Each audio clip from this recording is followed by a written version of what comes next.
Salut à tous les amis, j'espère que vous allez bien. On se trouve aujourd'hui sur la commune de Montels, dans le Gard. On est à quelques kilomètres seulement d'Alès. Et aujourd'hui, on va aller à la rencontre d'un grand personnage du sport automobile français.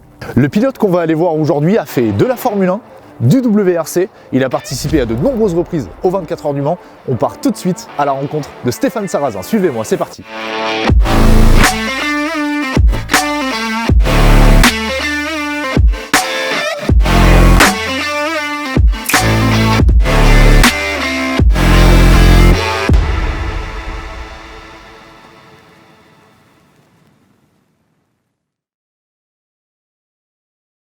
Bonjour Stéphane, merci beaucoup de nous recevoir ici chez toi, dans ton école de pilotage, chez Drive Control. On va revenir justement au cours de cette interview sur ta très longue carrière et exploiter et en connaître un petit peu plus justement sur l'intégralité de ta carrière. Ma première question, Stéphane, tu es né en 1975. À l'époque, les grands noms du sport automobile et du rallye s'appellent Jean-Claude Andruet, Jean-Pierre Nicolas, Bernard Darniche, Jacques Henry également. C'est lui qui a remporté le Critérium des Cévennes à l'année où tu es né, en 1975. Qu'est-ce que ça t'inspire, tous ces noms et cette époque justement? En fait, ouais, je suis né à Alès, donc je suis des Cévennes. Mon père était pilote de rallye, amateur, mais pilote de rallye. Du coup, j'ai été baigné en fait dans les rallyes et notamment j'ai des souvenirs au rallye de Monte-Carlo, rallye des Cévennes chez nous avec Philippe Touraine, Jean-Pierre Ballet. Et donc voilà, j'ai de suite eu un petit peu la passion et après j'ai attaqué par le karting à l'âge de 12 ans. Donc on a été, en fait, dans la famille, on était quand même très sport auto. Tu es fils de pilote, hein, ton papa était pilote de rallye et tu es né donc à Alès sur une terre de rallye où de nombreux pilotes justement de rallye ont éclos ici. Tu peux nous raconter un petit peu l'enfance de Stéphane Sarrazin, fils de pilote? Alors j'ai quelques souvenirs comme ça de sa carrière, on va dire, mais ouais, souvent dans les garages, en fait, il faisait préparer sa voiture à côté de Ganges, en fait. Et avec Gérard Marcon, un local très connu, ouais. dans la préparation de voitures, avec Otto Carlo à Alès. Donc ouais, j'ai des souvenirs comme ça des moments, des photos où il y avait la R5 Turbo, après les R5 GT Turbo, avec Cupisol aussi. À Saint-Marcel-de-Carré, juste à côté. Donc, ouais, des souvenirs d'automobile en général. Et c'est clair, quand on est garçon et qu'on est comme ça autour des voitures, automatiquement, on a envie de faire ça. Donc, c'est peut-être de là que c'est parti, sans doute. Et puis après, mon père m'a mis aux cartes. Et on a attaqué comme ça. Alors justement, tu le disais, tu as démarré le sport automobile par le karting et tu vas remporter notamment 2 fois le championnat de France de karting. Est-ce que tu peux nous parler justement de cette période dans le karting? En fait, le kart, c'était une époque fantastique, hein. C'est au tout début où j'ai appris la course, à me battre en peloton, à la compète. Donc, 2 titres de champion de France, j'ai été beaucoup aidé en fait. J'ai commencé direct, ça a fonctionné et j'ai eu des aides. Donc de team, d'équipe. Et ensuite, j'ai pu rouler au niveau international avec encore des aides de Tony Kart, un des principaux acteurs de karting, en fait, de préparateur, quoi, pas préparateur, mais constructeur, on va dire, très connu. Et j'ai fait 10e au championnat du monde, j'ai fait la pole à la Coupe du Monde au Japon, donc ouais, de 4e au championnat d'Europe. J'ai eu des résultats sympas. Mais je suis vite passé à l'automobile en fait. Je ne suis pas resté, j'aurais pu rester pour avoir des titres, essayer d'avoir des titres au niveau mondial. Mais je suis parti, dès que je suis arrivé au niveau international, je suis parti en automobile à l'âge de 18 ans. Donc je n'ai pas persévéré en fait en kart.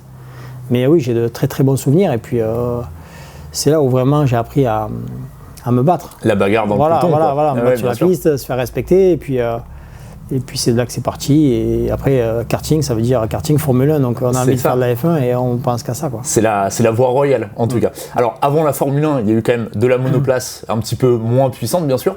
Tu as commencé notamment avec le volant Elf que tu as remporté en 1992. À l'époque, le volant Elf, c'était pas n'importe quoi. C'était quand même déjà une sacrée récompense que de gagner. Ouais, c'est clair. De toute façon, on n'avait pas le choix parce qu'on n'avait pas de budget. Donc il fallait que je gagne le volant. Le volant, c'était 200 jeunes à peu près qui se battent et à la fin, celui qui gagne a une saison de payé par, à l'époque, Elf, qui était connu puisque c'était Prost, était passé par là, tous les grands pilotes français ou internationaux, il y en a beaucoup qui étaient passés par cette filière, on va dire. Donc moi, j'ai gagné le volant Elf et du coup, je suis devenu pilote officiel de la filière. La filière L fait. Donc là, c'est une année pour apprendre et une année pour gagner. Donc il fallait être toujours le meilleur rookie pour être sélectionné pour l'année d'après. Donc j'ai fait Formule Renault, 5e du championnat meilleur rookie, champion de France Formule Renault, donc Formule 3, Formule 3 meilleur rookie, deuxième année. Et là, en deuxième année de Formule 3, j'ai eu quelques soucis de santé avec une hernie discale suite à des tonneaux. Donc ça m'a un peu coupé dans l'élan en fait. Mais je suis reparti l'année d'après en 97 en Formule 3 avec une équipe locale, Laurent Domé, qui m'a beaucoup aidé à l'époque. Et on a fait la saison avec un tiers du budget comparé aux collègues. Et je me suis battu pour le titre jusqu'à la dernière course et je finis deuxième du championnat. Et donc c'était une super saison aussi, grosse bagarre. Et on était vraiment, j'ai de très bons souvenirs parce qu'avec Laurent Domé, on s'est vraiment entendu. Il m'a bien aidé avec son expérience aussi. Donc ça aussi, c'est de bons souvenirs. De bons souvenirs, ouais. Donc tu le disais, 1997, effectivement, tu termines vice-champion de France de Formule 3 avec un budget qui n'était pas forcément pléthorique. Malgré ça, eh bien, les portes internationales vont s'ouvrir puisque tu vas d'un côté accéder à la Formule 3000 et puis de l'autre côté, tu vas être repéré tout simplement par Alain Prost qui va te proposer d'intégrer le team Prost Grand Prix et de devenir donc bien pilote essayeur du team Formule 1 d'Alain Prost. J'imagine qu'à l'époque, pour le jeune pilote que tu étais, ça devait être quelque chose d'assez sensationnel, non ? Ouais, c'est sûr. Mais en fait, fin 97, j'ai un appel de Cesare Furio, le team manager de Prost Grand Prix à l'époque, qui m'appelle et qui commence à me parler pour me demander si je voulais faire une sélection en Formule 3000. Moi, sur le coup, j'ai cru que c'était une blague en fait. Je crois que c'était un copain qui me faisait une blague parce que c'était pour moi, c'était pas possible. Donc, il s'est avéré que c'était vraiment sérieux. Donc, j'ai fait une sélection avec eux à Manicourt. Là, c'était, je crois, une dizaine de pilotes internationaux, on va dire. Donc là, j'ai été le plus rapide. Mais du coup, les autres pilotes ont dit non, mais c'est français, Manicourt, ils connaissaient le circuit, donc il a eu un avantage. Donc, on a refait une sélection à Barcelone. Là, pour le coup, je connaissais pas le circuit. J'ai quand même été le plus rapide.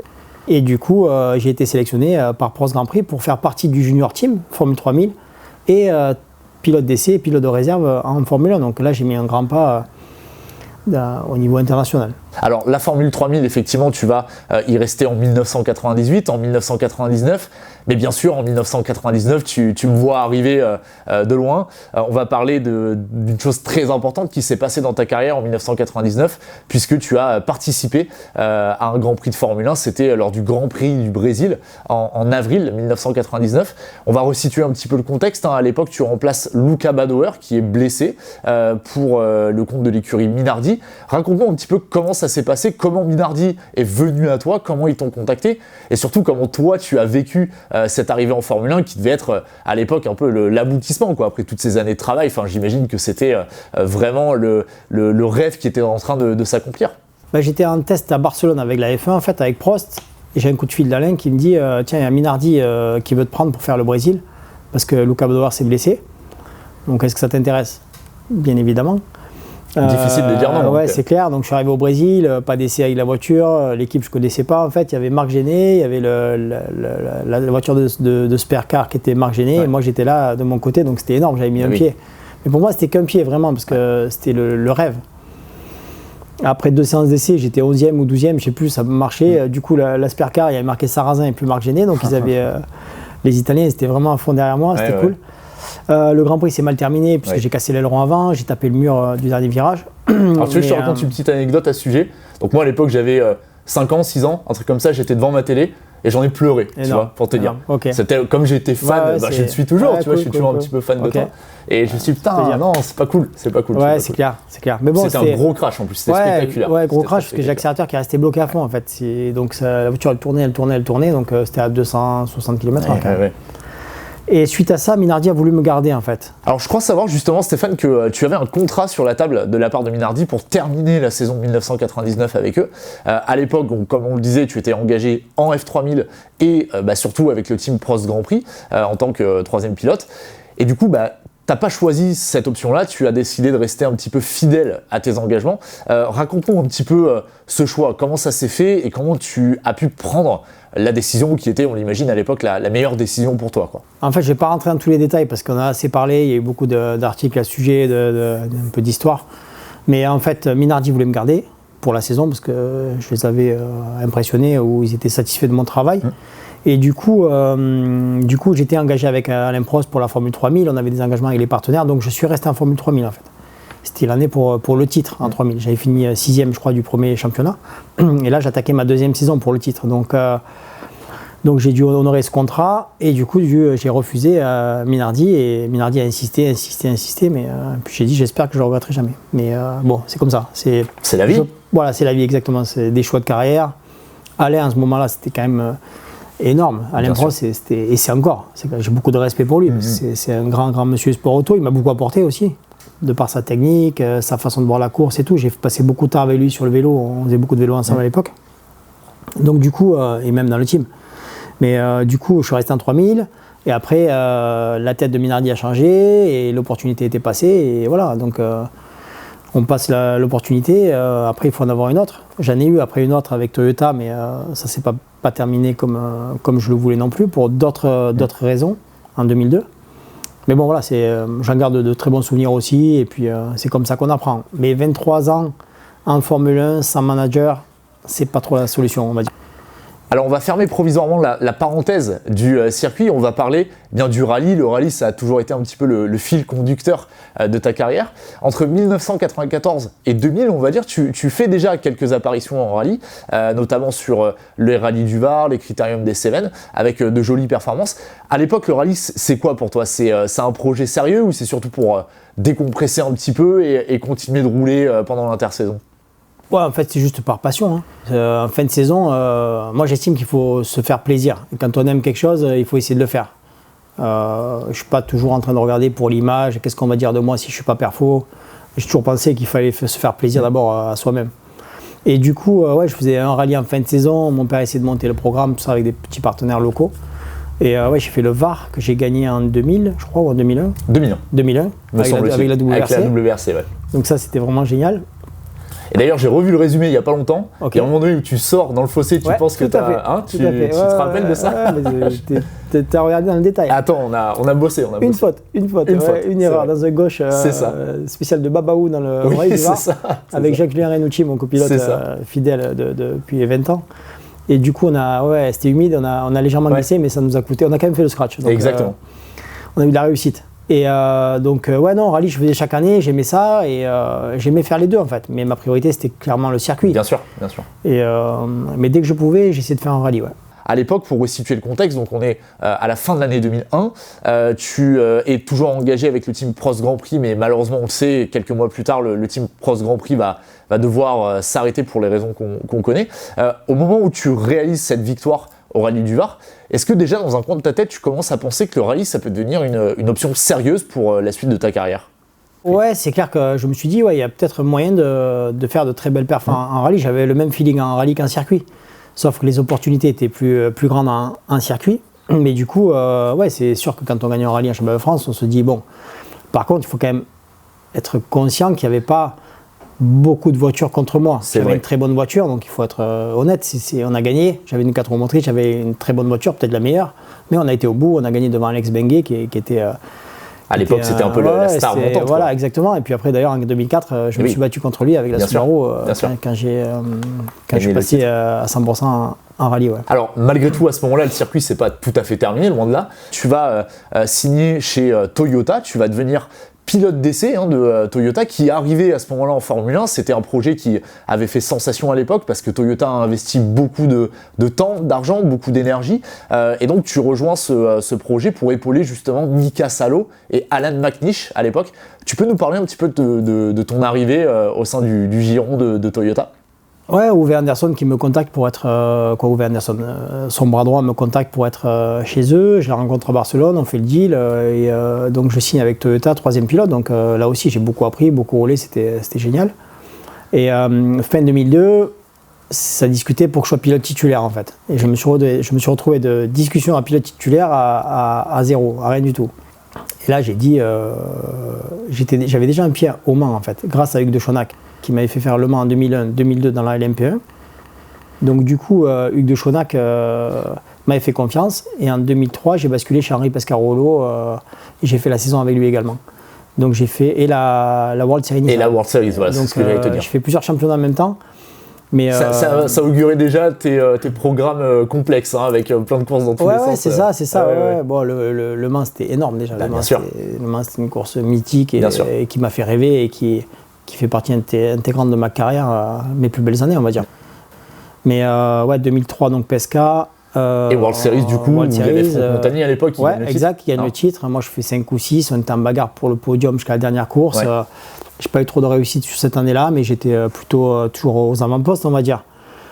Après, donc ça remonte à loin. Donc après, il y avait en 2003, il y avait Ander Villarino peut-être même. Ouais, c'est ça. En World Series il y avait Nissan, pardon. Il y avait un Suédois, un Finlandais qui allait très vite. Kovalainen. Heikki Kovalainen, qui était un F1 après. Et oui. Il y a aussi Enrique Bernoldi. Oui, je crois. exactement. Donc, non, il y avait vraiment du monde. Il y avait du lourd. C'était grosse bagarre. Et puis Franck Montagny qui a fait une saison de folie et qui a dominé et qui nous a tous mis d'accord. Qui a un accident de fou d'ailleurs sur la dernière course. Je crois qu'il prend une roue dans le casque. Il était chez Gabor. Et moi, j'avais failli signer à ce team-là, et puis j'avais été chez Racing Engineering. Bref, ça aussi, c'était une belle catégorie.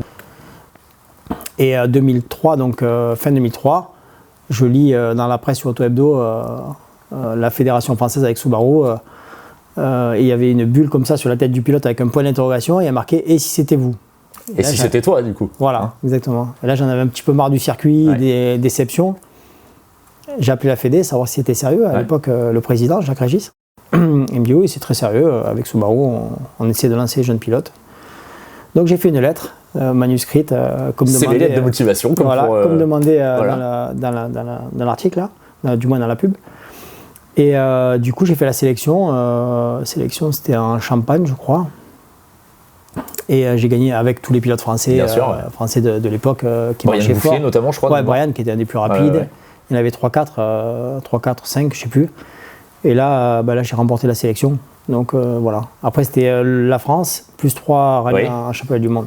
Alors justement, on va en parler dès maintenant, puisque c'est un nouveau chapitre de ton immense carrière, pour le coup, avec le rallye. Donc comme tu le dis, tu remportes ce challenge, tu t'engages grâce à Subaru et à la Fédé sur le championnat de France des rallyes. Tu vas remporter dès ta première participation complète le championnat de France des rallyes face à des Alex Benguet, etc., comme tu le disais. Et puis tu vas aller faire 3 piges en mondial. Déjà là, à ce moment-là, le côté atypique de ta carrière ressort, parce qu'à ce moment-là, tu as fait de la F1, tu as fait Le Mans, tu as fait du WRC, ce qui est énorme à l'époque. Ouais, c'est clair. Je sais pas si tu le réalisais, mais c'est un truc... moi, j'ai vu ma passion, donc j'ai la chance de la vivre dans des voitures de folie.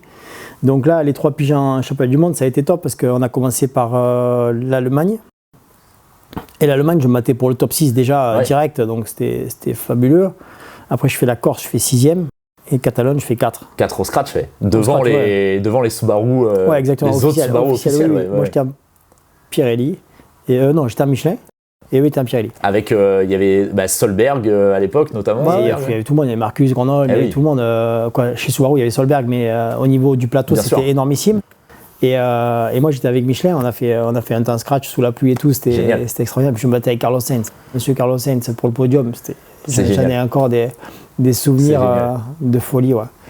Et donc dans la foulée, du coup, David Richards, donc, qui est à l'époque le patron de ProDrive, qui engage les Subaru officiels, te propose carrément un deal pour 2005 pour être pilote officiel chez Subaru. Alors avec un programme certes pas complet, mais c'est quand même un sacré rebond. Est-ce qu'on peut dire que cette annonce finalement dans Auto Hebdo, on salue nos amis d'Auto Hebdo d'ailleurs, oui, c'est clair.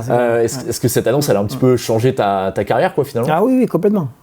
Elle a pris un tournant 100% rallye, donc c'était énorme. Donc de se retrouver un an comme ça avec Subaru France, qui m'ont beaucoup aidé d'ailleurs chez First Motorsport avec Willy Collignon qui a fait un boulot incroyable.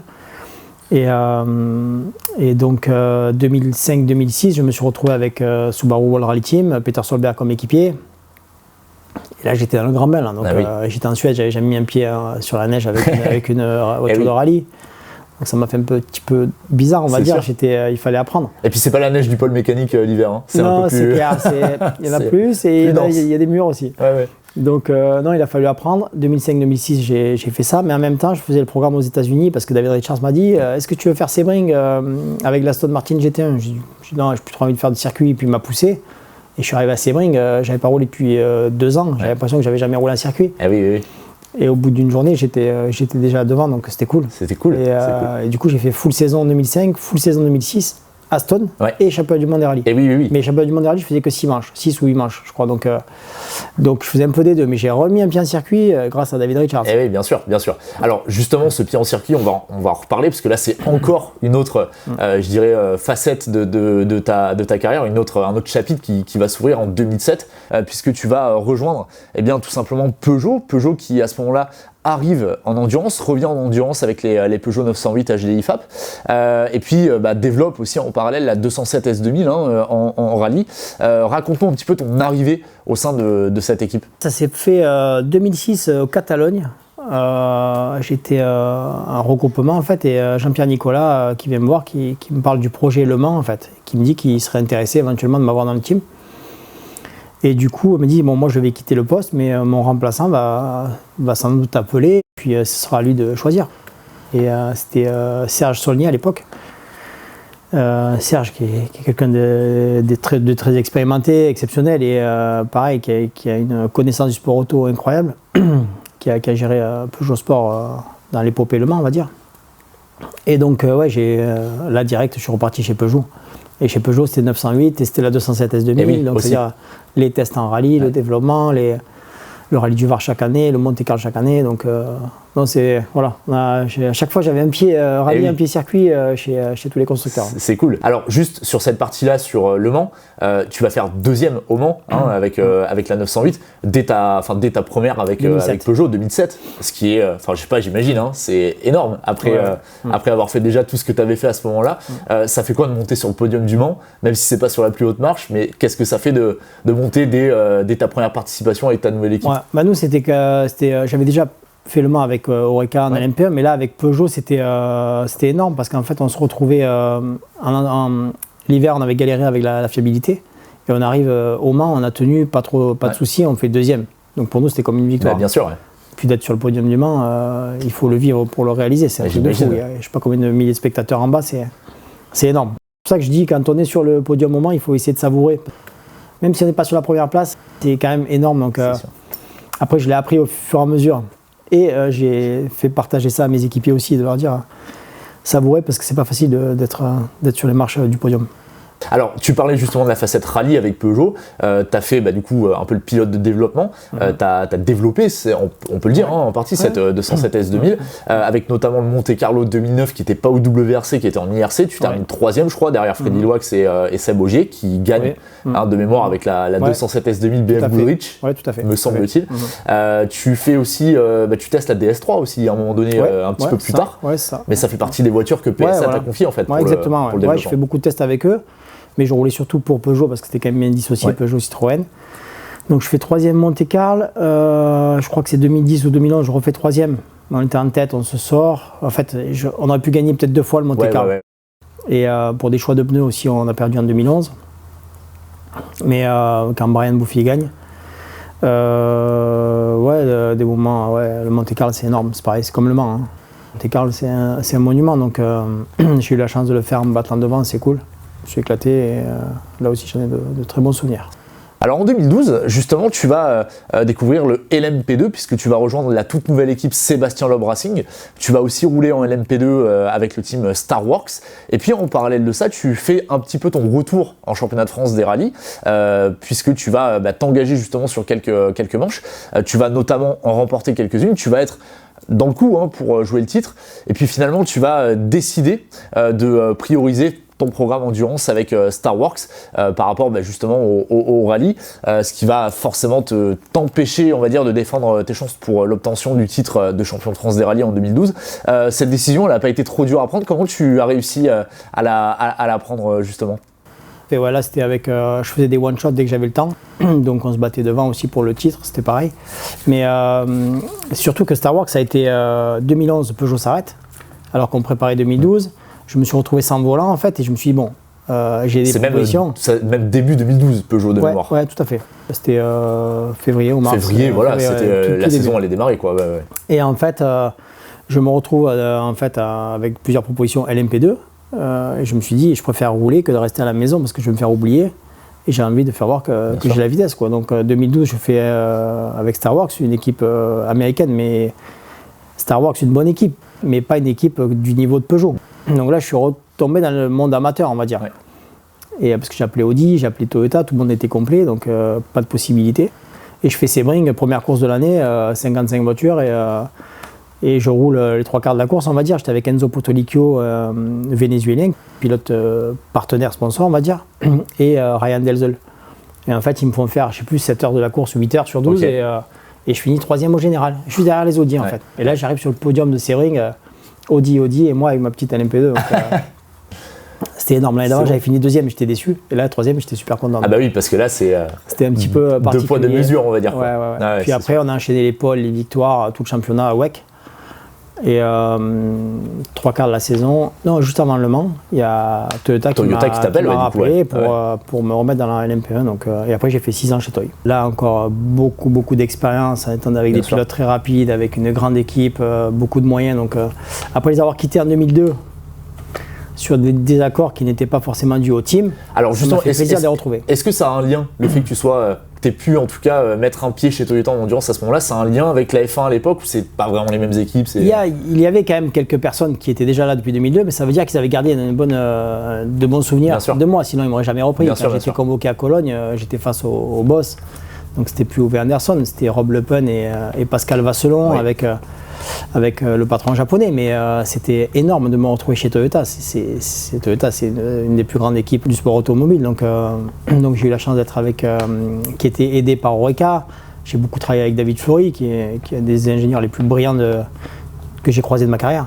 Donc j'ai beaucoup appris, et puis on a pris beaucoup de plaisir en gagnant des courses. On s'est battu avec Porsche, avec Audi. Voilà, on est passé 2 ou 3 fois très proche, ou 4 fois même proche de la victoire, pour des raisons différentes à chaque fois, bien sûr. Dont je vais te reparler, tu le vois venir, gros comme une maison. Il y en a plusieurs. Donc, on en reparlera tout à l'heure. Il y a le problème 2000.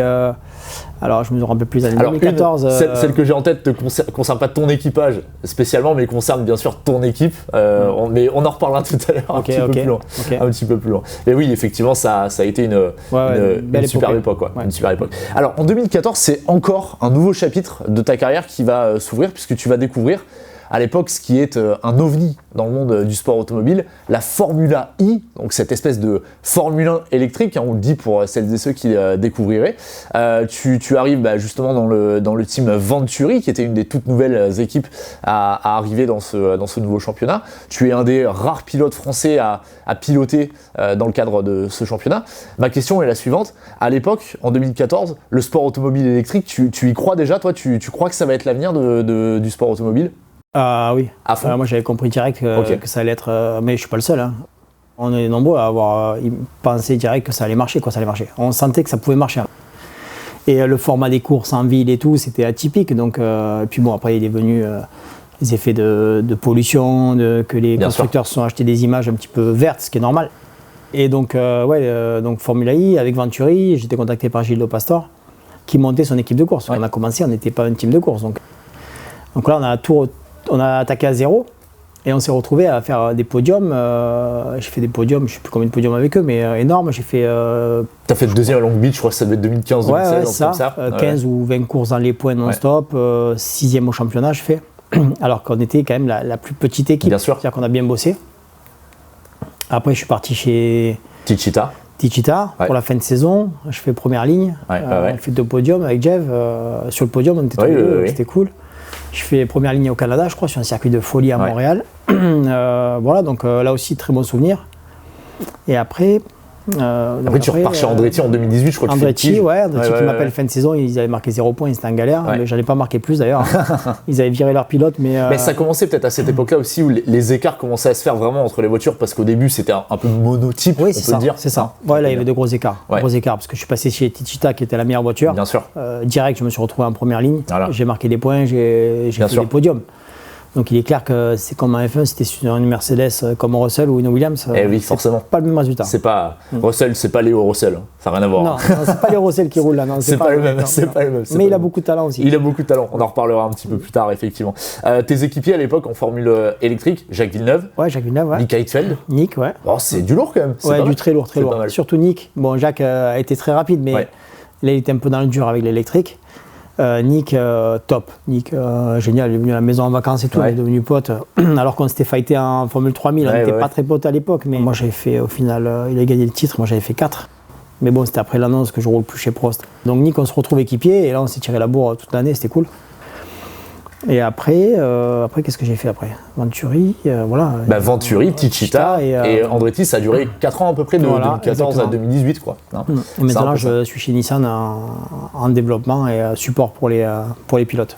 Alors, juste avant de reparler de la suite, je vais revenir à un épisode qui s'est passé en 2016. C'était de ça dont je voulais parler concernant Le Mans. Parce que à cette édition des 24 heures du Mans, ton équipage termine 2e, mais l'équipage, il est marqué par... Moi, je pense que c'est le truc le plus incroyable qui ait pu se passer en sport automobile. Ouais. Honnêtement, c'était un déchirement vu de l'extérieur. Alors, on va resituer le contexte. Je veux pas remuer le couteau dans la plaie, hein, mais on resitue le contexte pour ceux qui nous suivent. Mais effectivement, la Toyota numéro 7, si je dis pas de bêtises, Ouais, 7, ouais.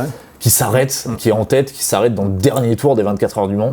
L'image est terrible. J'ai encore l'image du Duc de Schonag. Ouais, Comment ça s'est passé de l'intérieur? Tu peux nous raconter un petit peu le truc? Déjà, nous, on était en tête avec la nôtre. La voiture sœur, elle était 3e, je crois, ou 2e. Bon, enfin, nous, on était en tête. Kamui, Kobayashi sort, endommage la batterie, je dois rentrer, réparer, je me retrouve 3e. 3e, exactement 3e, ouais. Donc la voiture sort en tête. Et avant-dernier tour, problème. Et moi, je le rattrape, j'étais en piste à ce moment-là. Et je pensais qu'il m'attendait pour franchir la ligne. Oui, bien je sûr. demande à la radio. Comme ça se fait souvent au Mans. Je reste avec lui, il me dit non, passe, il a un problème. Je dis, mais c'est pas possible. Dernier tour, c'est pas possible. Et moi, j'ai demandé à le pousser, en fait. Je voulais le pousser pour qu'il puisse finir. Et ils m'ont dit non, surtout, tu le touches pas. Et j'ai fini mon tour et c'est vrai qu'ils ont abandonné. Donc c'était une grosse déception. Et c'est Porsche qui gagne. C'est Porsche qui gagne avec Romain Dumas, notamment vraiment dans le dernier tour. Mais cette image était tellement c'était énorme. invraisemblable. C'est impensable. Franchement, c'était impensable. Sur 24 heures, c'est quand tu vois le nombre de tours que l'on fait, c'est 5000 km. Et puis surtout qu'à l'époque, Toyota, alors bon, tu as été longtemps pilote Toyota, tu y es pour rien malheureusement, mais il y a cette image un peu de chat noir avec la Formule 1 où ça n'a pas marché, avec l'endurance où ça commençait à marcher et puis il se passe ça. Enfin, je veux dire, c'était c'est clair, invraisemblable. pas de réussite. Ouais, moi, j'ai fait 2 fois 2e avec Toyota. Donc, dont cette fois-là, du coup, en l'occurrence, mais tu t'en serais peut-être passé de la 2e place, je pense, à mon avis. Alors en 2017, encore un nouveau chapitre de ta carrière qui démarre puisque tu deviens team manager, tu lances ta propre écurie de course, le Sarrazin Motorsport, qui porte ton nom en toute logique. Ma question est la suivante, Stéphane, est-ce que l'un des moteurs, je dirais, de ta motivation pour monter ce projet, ça a été aussi d'accompagner des jeunes pilotes, comme c'est le cas de Léo Rossel aujourd'hui, qui roule aujourd'hui sur le Drive Control, là où nous nous trouvons. Est-ce que finalement tu avais à cœur de donner à ces jeunes pilotes ce qu'on a un petit peu pu te donner, toi, quand tu as démarré ta carrière?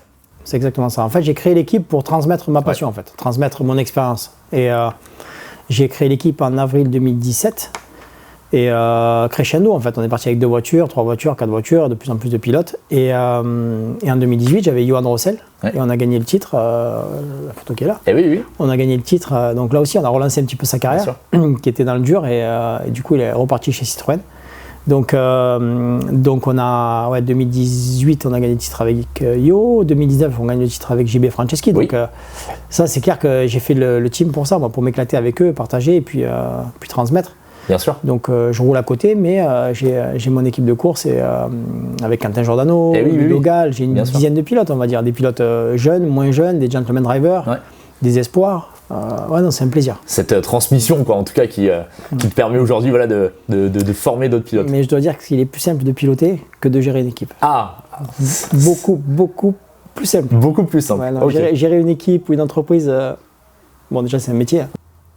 Et j'apprends tout ça. Mais c'est compliqué. C'est pas la même chose. C'est plus facile de s'occuper de soi, d'aller faire du vélo, de retourner en compète.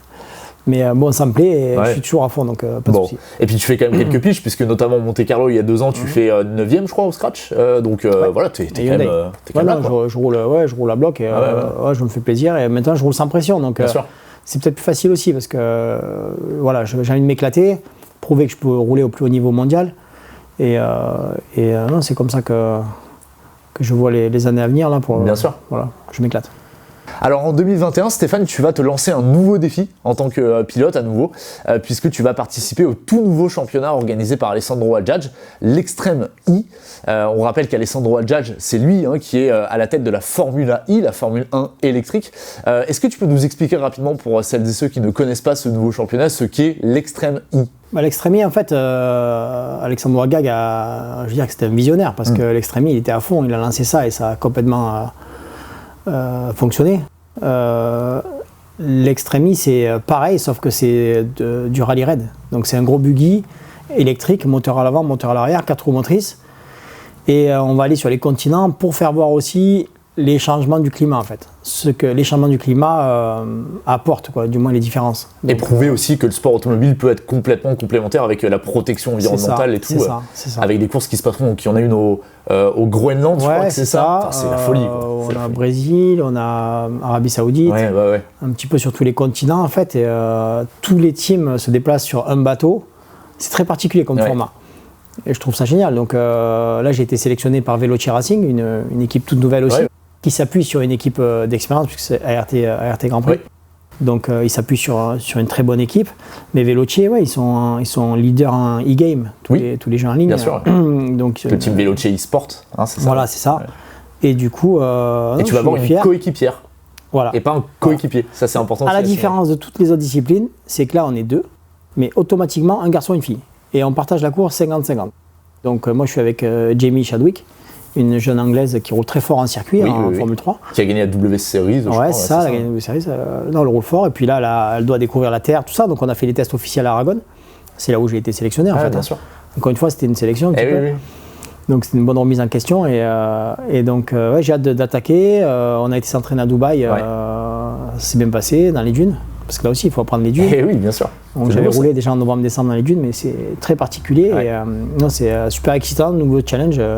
Fier de faire partie de ce nouveau championnat. Alors, dans ce nouveau championnat, Stéphane, tu seras un des 2 seuls pilotes français engagés. Je précise que le 2e pilote français engagé, c'est juste Sébastien Loeb.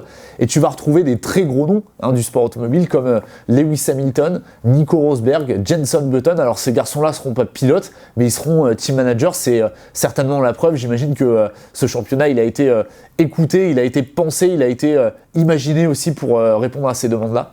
Ouais, c'est énorme parce qu'il y a Christopherson, champion du monde rallycross, Ekstrom, DTM, rallycross, il a tout gagné, Carlos Sainz, Jenson Button au volant. Là, je viens d'apprendre qu'il y avait peut-être Alex Wurz, donc un ancien équipier à moi de chez Peugeot et de chez Toyota. Est-ce qu'il a encore ses chaussures de couleurs différentes? Parce qu'à l'époque, quand il était chez Benetton en F1, ça, il a toujours ses chaussures, c'est Alex, quoi. Donc, un pilote très, très, très doué. Donc, de grands noms. Et puis, au test en Espagne, ça s'est très bien passé. J'ai hâte de me battre contre eux, ça va être cool. Et puis avec les filles aussi, de voir un petit peu comment ça se passe. On va terminer dans quelques instants cette interview. J'ai quelques petites questions, mais vraiment d'ordre plus personnel, on va dire, à te poser. Alors, on a compris que tu as un emploi du temps qui est un petit peu fou. Il y a aussi une casquette qu'on connaît un petit peu moins, puisque tu es également chef d'entreprise. Alors, on est ici à Drive Control, donc c'est l'école de pilotage que tu as racheté il y a pas longtemps. Mais tu as aussi d'autres activités, il faut le savoir, on ne le sait pas forcément, de chef d'entreprise complètement hors du sport automobile. Explique-nous quel est ton secret, parce que pour réussir à tenir le rythme en tant que pilote, en tant que team manager, en tant que patron justement de Drive Control et puis de toutes tes activités en parallèle, ça doit être l'enfer en fait, ton emploi du temps au quotidien, Stéphane. Ouais, je crois que je suis un peu hyperactif. Oui. On me dit souvent, du moins ma femme. Drive Control, ça avait du sens parce que mon père l'a créé il y a 25 ans avec des amis à lui.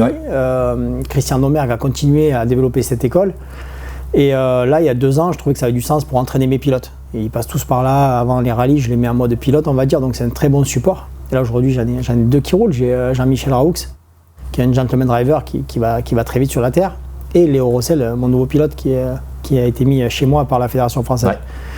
Donc ça avait du sens. Et après, mes autres entreprises, on va dire, ça n'a rien à voir. C'est Acrobranche et Canoë Kayak, donc en Ardèche.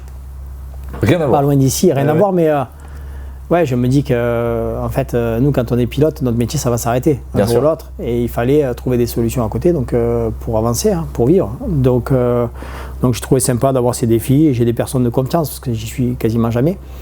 Mais je gère ça du mieux possible. Stéphane, moi, il y a quelque chose que j'aimerais te demander. Tu as une carrière exceptionnelle, tu as fait des choses extraordinaires, tu as fait de la Formule 1, tu as fait du WRC, tu as participé aux 24 heures du Mans, à chaque fois avec quand même pas mal de succès. Quel est ton secret aujourd'hui pour rester toujours motivé quand tu arrives dans une nouvelle voiture? Quel est ton secret pour avoir toujours envie justement de te surpasser, de rester motivé à aller chercher des belles performances? Et puis surtout, une autre question que j'aimerais te poser, est-ce qu'à aujourd'hui, il y a encore des défis que tu aimerais relever, des courses auxquelles tu aimerais participer, des championnats que tu aimerais découvrir aujourd'hui? Oui, donc déjà la motivation, je ne sais pas comment c'est possible, mais chaque jour je suis motivé comme si je commençais en fait. Demain je vais aller rouler en kart au pôle, j'ai envie de faire les meilleurs chronos. Là je roule avec mes pilotes, pareil, je me remets en question et j'ai envie de rouler fort. Donc c'est ce que j'aime. Le jour où j'aurai peur, où j'aurai moins de motivation, je pense qu'il faudra que j'arrête. Mais là je m'éclate à rouler moi au volant, à être en course et avec mon équipe. Après les prochains challenges, c'est surtout gagner l'Extremi. Clairement d'être devant aux avant-postes et de me faire plaisir. Et le Dakar. Et oui, ça fait partie des choses que tu n'as pas fait encore, ça. Ouais, j'ai failli le faire cette année. Ouais. Et j'ai refusé malheureusement, mais j'ai une très belle opportunité. J'ai déjà engagé avec Nissan, j'avais des dates bloquées, donc je devais respecter ça. Mais ouais, Dakar serait un beau challenge et ça me plaît, hein, parce que des journées longues comme ça, dures, difficiles et tout, ça me plairait d'y participer. Donc je vais y travailler sérieusement. Donc affaire à suivre pour 2022 peut-être. Ouais, peut-être affaire à suivre. En tout cas là, c'est Extremi et le team. Stéphane, ma dernière question, elle est plus une réflexion personnelle, on va dire, sur le sport automobile aujourd'hui en 2021. Tu vois, je suis fan de sport auto, je suis ça depuis très très longtemps et j'ai l'impression que les jeunes générations de pilotes essaient trop de rentrer dans un schéma karting, circuit pour aller jusqu'à la Formule 1, alors que finalement, il n'y a pas tant de place que ça en Formule 1, et puis surtout, il y a énormément de disciplines un peu partout dans le monde pour pouvoir devenir pilote professionnel. Et quand on regarde un petit peu ton CV, ton parcours, pour moi, tu vois, Stéphane, t'es un véritable racer, un petit peu à l'image des Jackie X de l'époque, des Fernando Alonso, des Simon Pagenaud, qui ont accepté justement de sortir de leur zone de confort pour aller découvrir des nouvelles disciplines. Quel est finalement ton regard par rapport à ça, par rapport à cette jeune génération de pilotes? Et puis surtout, quel est le message que tu aimerais faire passer à cette jeune génération de pilotes qui souhaiterait devenir pilote professionnel, compte tenu du fait qu'il n'y ait pas que de la Formule 1 aujourd'hui en sport automobile? En fait, je pense que tu as raison, en fait, parce qu'on rêve toujours de faire de la F1, mais à la F1, il y a très peu de place. Donc, quand on voit toutes les catégories, les disciplines aux États-Unis, il y a beaucoup d'opportunités aussi, avec tout ce qui est endurance. Donc il est clair que je pense qu'il faut essayer d'avoir l'esprit ouvert. Et si on aime piloter, il n'y a pas que la F1 en fait. On peut piloter des voitures des GT qui sont fantastiques à piloter. Donc moi ce que j'aime c'est la compétition en fait. Me battre avec des pilotes à armes égales on va dire. Donc en fait c'est clair que la F1 c'est ce qui nous fait rêver au début quand on est en kart. Mais après il faut avoir l'esprit ouvert et surtout se faire plaisir en fait. Pas ne penser toujours par rapport à son image, ce qu'on va dire, ce qu'on va penser. On a envie de faire quelque chose, il faut se donner à fond, en fait, toujours y croire. Mais c'est valable dans la vie de tous les jours. Mais surtout, pour moi, je me dis toujours que c'est jamais acquis, en fait. Jamais acquis, il faut toujours se poser les questions, essayer de se remettre en question pour progresser. Et le jour où on pense que c'est acquis, c'est là où on commence à reculer, ou du moins à régresser. Donc en fait, voilà, croire en ses rêves et puis surtout se donner à fond. Bon, c'est cool. Pour terminer, c'est une belle conclusion. Stéphane, merci beaucoup d'avoir accepté de répondre à mes questions. C'était un immense honneur, un immense privilège que de pouvoir t'interviewer et de pouvoir revenir justement sur ta carrière dans cette interview confession, comme son nom l'indique. Écoute, il ne me reste plus qu'à te souhaiter bonne chance pour tes projets à venir, que ça soit avec l'Extreme E très prochainement, le Dakar, on va suivre ça du coup, ça sera un de tes projets du coup peut-être pour l'avenir, et puis avec ta casquette de team manager, on te souhaite bien évidemment beaucoup de réussite ainsi qu'à tous tes pilotes. Merci encore d'avoir accepté de répondre à mes questions. Merci beaucoup. Merci. Merci. Bon les amis, j'espère que cette vidéo vous a plu. Avant de se quitter, j'ai une dernière petite demande à vous faire. N'hésitez pas à aller soit mettre un petit pouce bleu sous la vidéo, soit nous écrire un petit commentaire, pourquoi pas pour nous suggérer les nouvelles interviews de pilotes à réaliser prochainement. Puis bien sûr, n'oubliez pas de vous abonner à ma chaîne YouTube, ça se passe en haut à droite de votre écran. Je vous dis à très bientôt, ciao!